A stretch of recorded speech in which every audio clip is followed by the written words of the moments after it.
Township Entrepreneurs Stories is a web series proudly brought to you by T.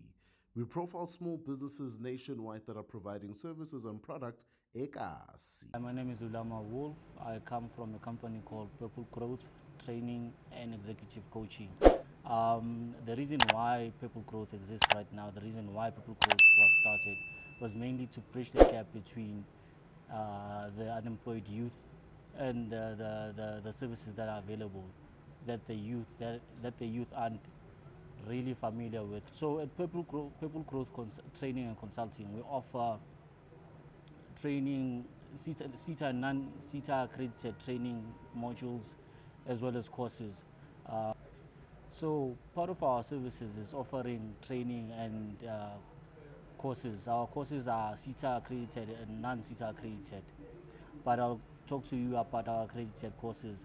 Our main courses that we are pushing right now is Office Administration and Microsoft Computing. We feel that these courses will enable the youth, mostly the unemployed youth, as well as the people who are currently working who do not have the basic computer skills. It will enable them to be much more competent and put them in a much better position for them to gain promotions or gain the necessary employment that they require. So you can get in contact with us on Facebook. We are Purple Growth. On Twitter, Purple Growth. Also on Instagram, we are Purple Growth. You can also send an email to info@purplegrowth.co.za for more information. Lulama, and I am a township entrepreneur.